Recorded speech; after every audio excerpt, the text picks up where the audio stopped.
Pemirsa, kita sampai di segmen terakhir. Saya minta sahabat saya Muhammad Sobari yang memulai. Budayawan. Sekarang. Saya kira besok. Terima kasih banyak. Terima kasih banyak. Saya akan berbicara. Tadi itulah Anisnya orang kampung Bayem. Itu Anis seperti itu. Itulah Anisnya Bung Gaes. Anis seperti itu.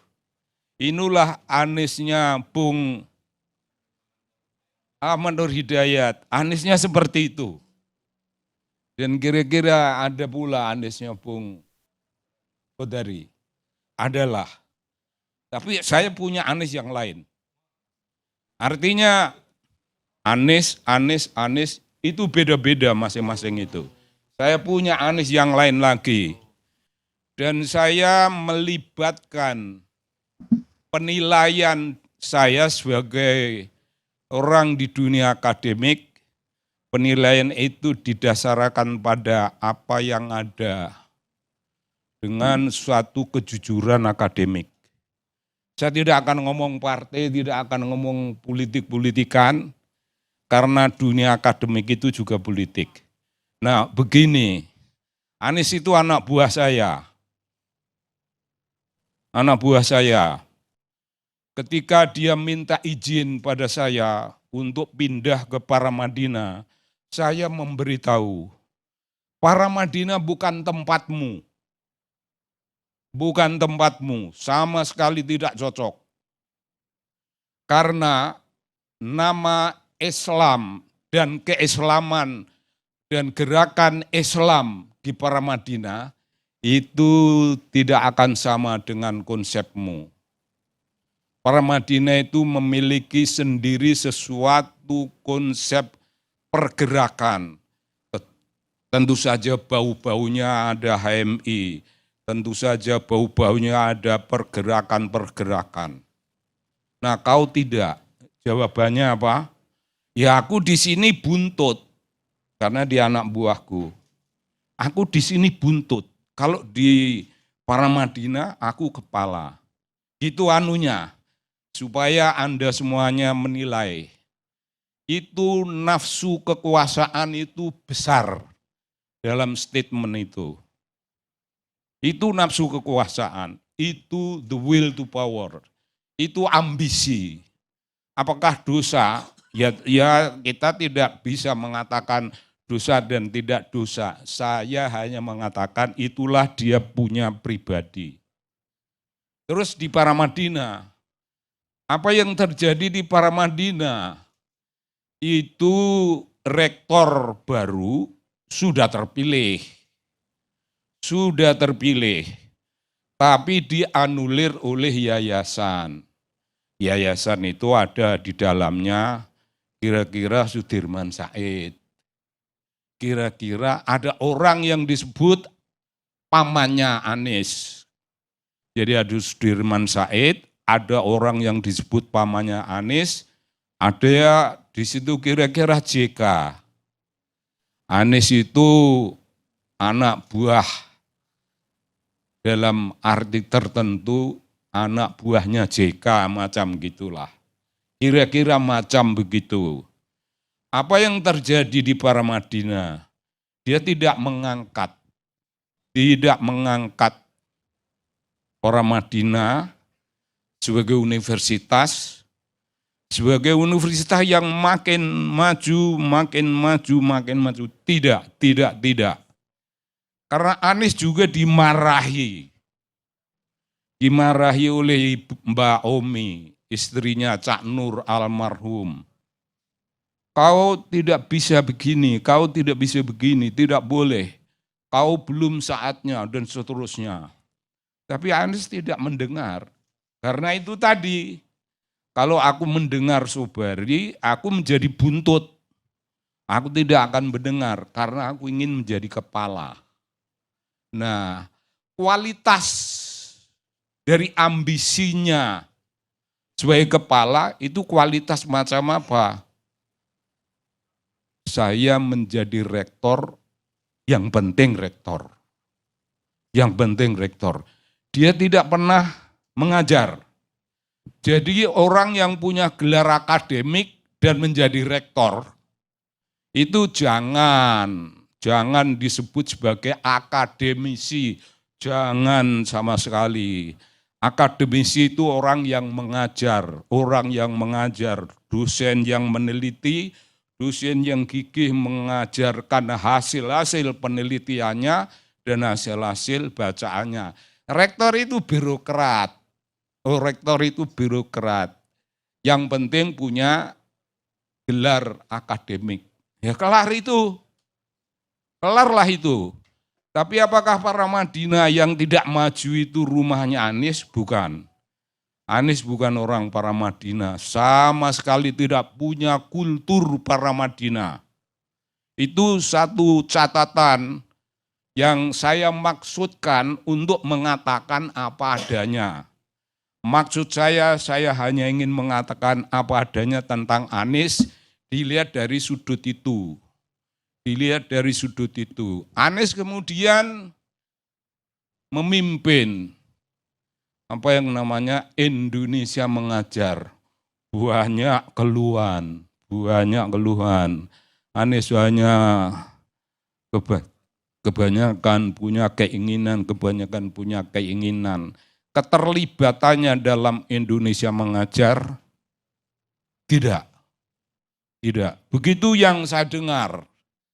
Lalu tiba-tiba entah bagaimana, karena berada di sekitar JK, dia bisa menjadi bagian dari pemerintahan Jokowi pada periode kepresidenannya yang pertama. Jadi Menteri PDK, tapi kemudian apa namanya? Reshuffle itu namanya. Bukan dipecat. Reshuffle ya. Reshuffle itu pemecatan bukan. Pemecatan dalam rumusan yang halus. Pecat enggak tepat pada waktunya, tidak pada tempatnya, diganti. Sakit hati itu Anies itu. Sakit hati. Anies sangat sakit hati. Dan barangkali berjanji dalam hati entah apa yang mau tetapi pada masa itu ada namanya Prabowo yang mengakomodir. Tapi ada satu hal, kalau Anies itu ingin menjadi kepala, apalagi menjadi pemimpin levelnya tinggi, Anies itu tidak menggebrak. Anies itu tipologinya datar saja. Diserang aja dia cuma seringas-seringis. Tidak pernah ketika diserang itu, kau salah mengatakan tentang aku begini-begini. Tidak pernah ada. Dia nyeringas-nyeringis dan ingin menunjukkan jiwa besar. Tidak berhasil.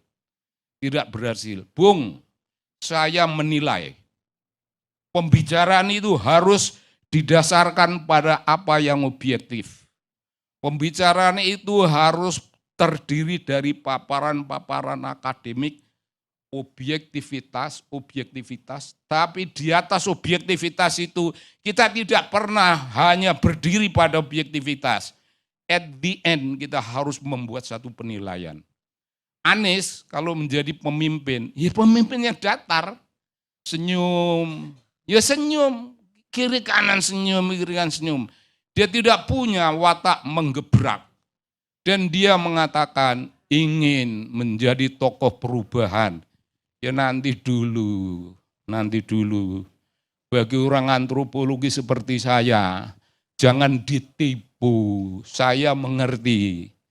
Perubahan itu adalah kodrat alam. Malam ini begini, malam besok tidak begini, itu sudah otomatis perubahan. Anies harus punya titik fokus. Perubahanmu dalam politik Indonesia itu apa? Katakan, dia tidak pernah mengatakan. Ya, karena dia nggak bisa mau mengatakan apa. Politik Indonesia ini yang belak-belakan seperti ini, relasi-relasi antar partai yang begini, yang terang benderang seperti ini, mesti ada perubahan. Ya perubahannya itu apa? Fokusmu itu di mana? Ada titik fokus. Untuk menyatakan ini saja dia tidak bisa menyatakan. Tidak bisa menyatakan. Lalu selalu ingin membawa perubahan. Oh ya perubahan. Pak Anies ingin meninggalkan kondisi ini. Tapi mau menuju kemana? Mau menuju kemana? Dia tidak punya titik fokus. Ya mari kita bicara tentang HMI. Ada Cak Nur. Cak Nur punya moralitas. Moralitas yang sangat kuat. Punyakah Anies hal-hal seperti yang dimiliki oleh Cak Nur? Pernahkah Anies itu tampil dalam kepemimpinan pemikiran, kepemimpinan dalam berpikir, melebihi Cak Nur atau bahkan mendekati Cak Nur aja nggak usah melebihi. Pernahkah punya hal-hal semacam itu? Nilai-nilai dasar perjuangan. Kapan Anies ngomong tentang perjuangan? Kapan Anies ngomong tentang nilai-nilai dasar kepemimpinan? Bahwa pemimpin Indonesia mesti ini, mesti ini. Inilah perubahan. Kapan dia ngomong seperti itu? Anies ngomong datar. Datar. Dikata-katain dia apa? Semua yang mengatain itu tidak ditanggapi. Apa sebabnya tidak ditanggapi? Apakah dia tidak mampu menanggapi? Apakah dia orang yang kesabarannya luar biasa, tidak punya batas? Ya kita tidak jelas. Ini calon pemimpin yang tidak jelas urusannya. Bagaimana mau melawan orang-orang yang mestinya diberi jawaban. Kau jangan ngomong begitu. Aku ini begini, aku ini begini, aku ini begini. Inilah orang yang membawakan perubahan. Kalau orang yang ingin membawakan perubahan itu tidak pernah mengatakan apa yang dia mau.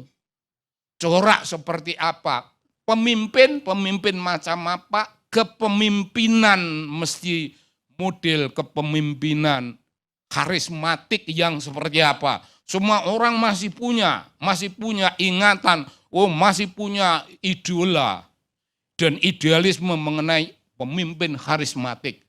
Anies harus ngomong, oke, karismatik itu harus dibagi-bagi menjadi begini. Karismatik di zaman tahun 45 dan di masa-masa Orde Baru itu sudah lewat. Karisma di zaman ini mestinya ini. Punyakah dia hal-hal semacam itu? Ya dia tidak punya.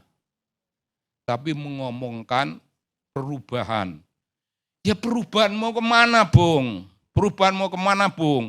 Jangan menipu orang-orang yang mengerti tentang perubahan. Bagi orang banyak, ya ayo berubah. Wah senang sekali, ya berubah, ayo berubah. Berubah dari Jokowi ke Prabowo. Prabowo perubahan kepada apa? Pertanyaan besar. Selalu menjadi pertanyaan malam ini. Apakah akan ada momentum yang memberi Anies sesuatu kesempatan tampil? Kalau Anies akan menjadi pemimpin ekstra parlementer, apa tandanya? Anies tidak bisa menggebrak, Bung. Anies tidak bisa punya satu strong point, menggenggam tangan seperti saya ini. Saya ingin begini. Saya tidak suka pada ini, dan saya tidak suka Prabowo pada ininya. Kalau Prabowo tidak begini, maka kapan Anies punya sesuatu strong ambition untuk melakukan sesuatu newly invented leadership. Harus newly invented, tidak boleh yang old. Newly invented itu dia katakan, ini spesifik, ini pikiranku, pikiran Anies. Punya dia itu. Punya pengalaman bacaan macam itu, tidak punya. Saya berani bertaruh. Nah pertaruhan itu ditaruh dari mana, diambil dari mana. dari pengalaman saya menjadi atasan dia dan dia menjadi bawahan saya, dari karakter dia mengatakan sesuatu, termasuk ambisi besarnya. Ya mungkin tidak besar, cuman ambisi. Ketika dia jadi gubernur, dia punya catatan. Catatan saya ketika hak interpelasi atau hak rakyat untuk bertanya, itu tidak boleh bertanya. Itu seorang tokoh perubahan, tokoh modern yang ingin menunjukkan watak demokratik, pemimpin demokratik. Ada partai-partai politik ingin mengajukan hak interpelasi mengenai ini perkara ini apa, mengenai apa. Enggak boleh. Enggak boleh bertanya, orang-orang dikumpulin di rumahnya. Itu bong, itu ironi besar bagi orang seperti saya yang punya catatan tidak dengan tangan. Catatan itu dalam jiwa. Catatan jiwa tentang karakter manusia. Jadi saya agak belajarlah sedikitlah karakter manusia. Karena antropologi yang saya pelajari itu juga mengajarkan tentang karakter, tentang leadership, tentang karisma, dan tentang hal-hal di sekitar urusan-urusan kepemimpinan yang ada dalam benak saya. Anies tidak ada. Anies tidak ada. Tidak menjadi bagian dari idealisme barang yang ideal dalam kepemimpinan. Tentu saja saya punya gambaran ideal tentang kepemimpinan modern yang sekarang ini mesti seperti apa, mesti apa. Ya adalah, ada yang tidak Soekarno, yang tidak Syahrir, yang tidak Tan Malaka, tidak yang dulu-dulu, tidak Soeharto, tidak SBY, tidak Jokowi. Ada sesuatu yang mestinya baru, tapi baru itu kalau itu harus ada perubahan. Perubahannya seperti apa? Saya punya gambaran tentang kepemimpinan yang baru, yang bukan Jokowi, yang bukan Prabowo. Ada sesuatu yang ada dalam jiwa, ada dalam imajinasi kita tentang politik. Tapi kalau Anies punya yang semacam itu dan ingin menggambarkan sebuah perubahan, oh itu hebat sekali. Tapi katakan perubahanmu itu perubahan seperti apa. Jangan hanya ngomong perubahan, ya semua orang bicara perubahan, tapi pemimpin harus punya spesifik strong point dan the center pointmu itu ada di mana, dia tidak katakan. Ini catatan saya tentang Anies. Jadi kalau Anies hilang dalam politik, bagi saya tidak ada masalah. Tidak ada yang hilang. Anies hilang dalam politik, Anies is forgotten. Itu bagi saya ya sama saja. Karena ada sesuatu yang kena angin yang kencang dan angin kencang itu membawa dia hilang. Bagi saya tidak ada yang ditangisi. Oke. Terima kasih. Baik.